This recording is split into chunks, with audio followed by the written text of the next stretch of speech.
All right, Class A. I have good news and I have, I guess it may be bad news for you.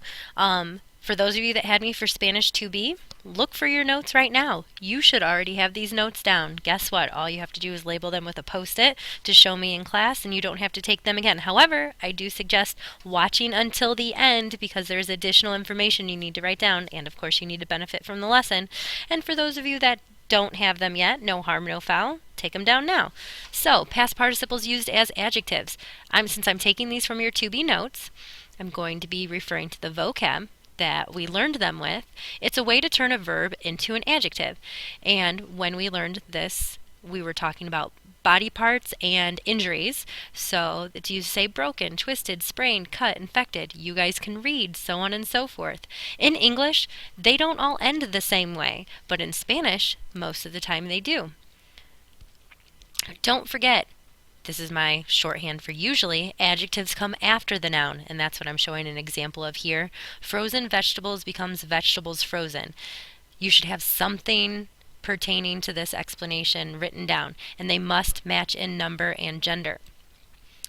How do you form this? Well, you take off the AR and add ado. It's a way to turn a verb into an adjective, so you start with the infinitive, take off the AR and add ado. Of course, since it must match in number and gender, you might have changed ado to ada, ados, or adas. If you take off the E or IR, you add ido. Of course, you have to make it match, so it might end in ida, idos, and idas. Two irregulars that we learned in Spanish 2B was that the irregular past participle of abrir, which means to open, is abierto. Please make sure you spell that correctly. If people sort of have a dyslexic moment and switch these around and also mispronounce it that way, so abierto. And romper, which means to break, its past participle is roto. These two don't follow the rules. If they did, they'd end in ado or ido.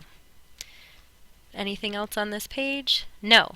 But what we are adding to your notes, so if you don't have all this written down yet, press pause, is I'm going to ask that you, if you have room in your old notes, add this there. If not, put them in your 7B notes.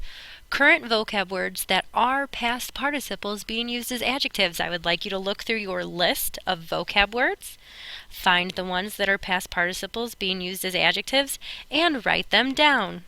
I will be checking for that when I give you credit for your notes, and we will be talking about them in class. That's all I have to say about past participles used as adjectives.